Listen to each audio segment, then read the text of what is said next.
ক্রমাগত পাওনাদারদের হুমকির মুখে পড়ে দেনা শোধ করতে গিয়ে আমি অন্যায়টা করতে বাধ্য হয়ে ধর্মকথা।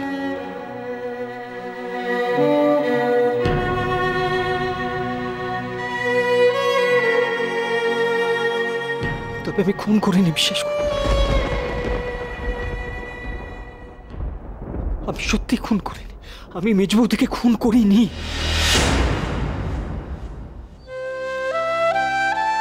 আপনি কি খুনের ঘটনার দিনই মূর্তিটা সরিয়েছিলেন?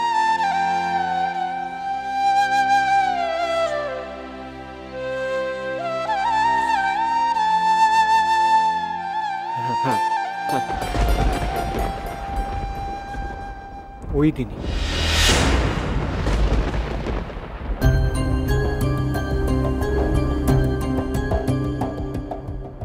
তবে সেটা খুনের অনেক আগে। ক্রমাগত পাওনাদারদের চাপের মুখে পড়ে আমি আর পারছিলাম না, বিশ্বাস করুন। আমাকে যে কোনো ভাবে ওদের দেনা শোধ করতেই হতো।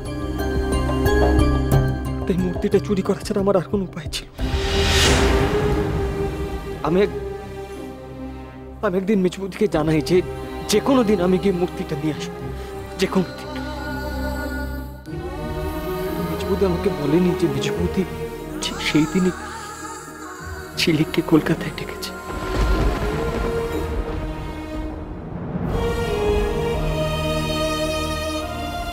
কিন্তু মেজবৌদি আমাকে মূর্তিটাও দিতে চাইনি, জানেন।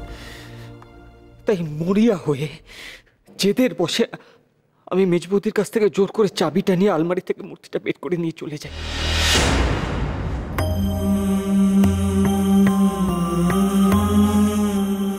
বাড়িতে কেউ না থাকা আমার কোনো অসুবিধা নেই, কিন্তু মূর্তিটা বিক্রি করতে যাওয়ার ঠিক আগে আমি জানতে পারি মেজবৌদি আর নেই। মেজবৌদি কোন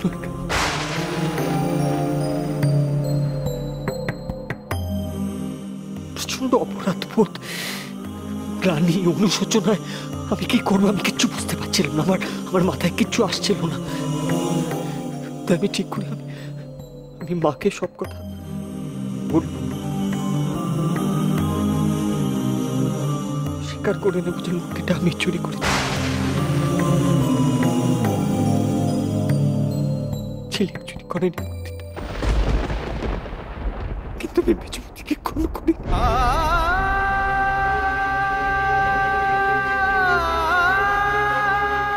আপনার বলা শেষ হলে আপনি নিজের জায়গায় গিয়ে বসতে পারেন, তবে আদালত কক্ষেই থাকবেন।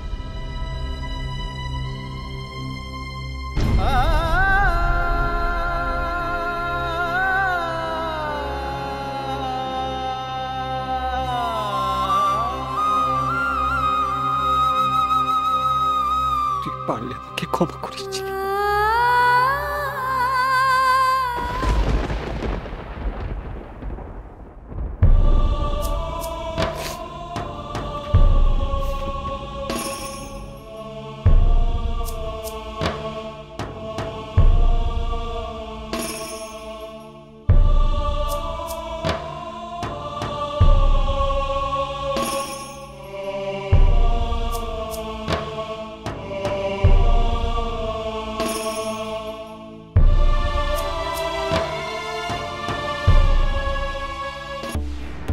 মিলন, আমি তো আগেই বলেছিলাম যে ঝিলিক রায় মূর্তি চুরি করেনি।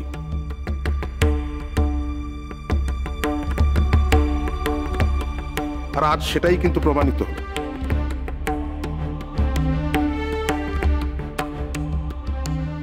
ইয়োর অনার, অতীশবাবুর স্বীকারোক্তি অনুযায়ী ঝিলিক দেবী মূর্তি চুরির মামলা থেকে অব্যাহতি পেলেও কিন্তু প্রতিমা মুখার্জিকে খুনের চার্জটা কিন্তু ওনার উপর থেকেই যাচ্ছে।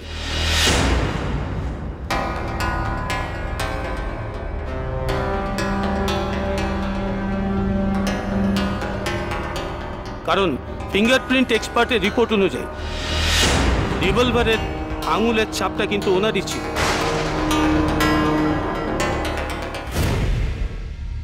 এর চেয়ে বড় প্রমাণ আর কি হতে পারে? ওনার দাবি সম্পূর্ণ ভুল মিলর্ড।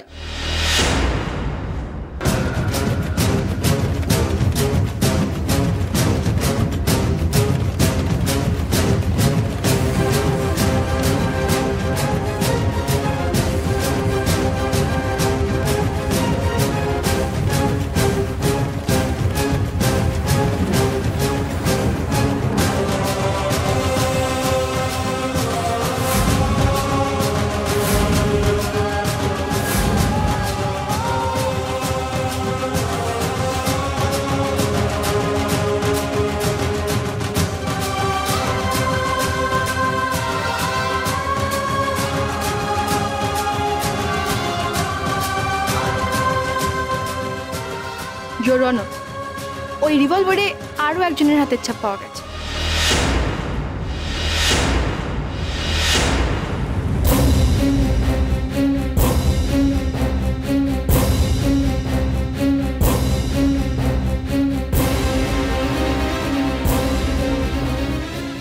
সম্ভবত সেই আসল খুন।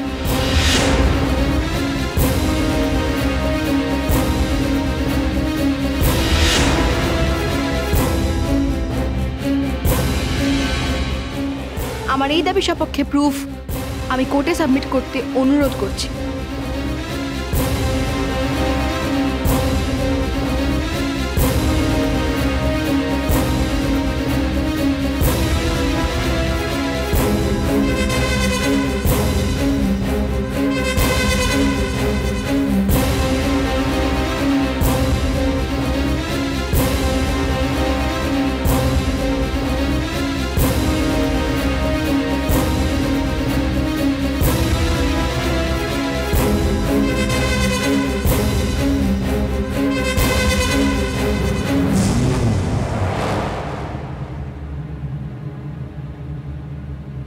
যে কোনো গুরুত্বপূর্ণ কেসে রিইনভেস্টিগেশন লয়ের বাইরে নয়।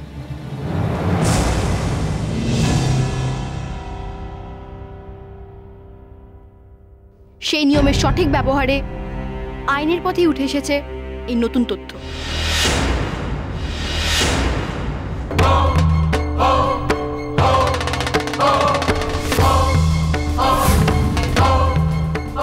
ইওর অনার, আপনার পারমিশন পেলে এই ব্যাপারে আমি কিছু বলতে চাই।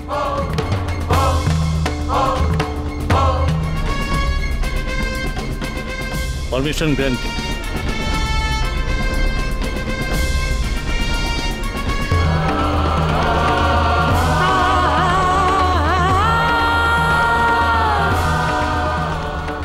ইওর অনার, ফরেন্সিক ডিপার্টমেন্টের ফিঙ্গারপ্রিন্ট অ্যানালিস্ট রিঅ্যানালাইসিস করে এই রিপোর্টটা আমাদের দিয়েছেন।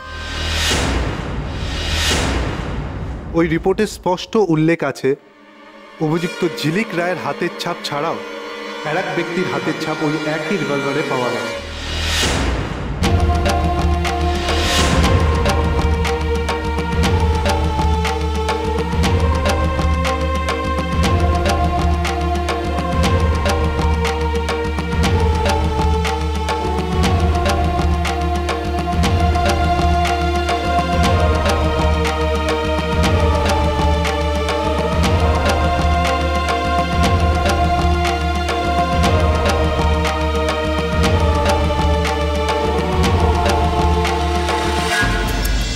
আজ আদালতে পেশ হওয়া বেশ কিছু নতুন তথ্য প্রমাণের ভিত্তিতে আদালত নিশ্চিত করে এই সিদ্ধান্ত পৌঁছতে পারছে না যে অভিযুক্ত ঝিলিক রায় প্রতিমা মুখার্জির হত্যাকারী।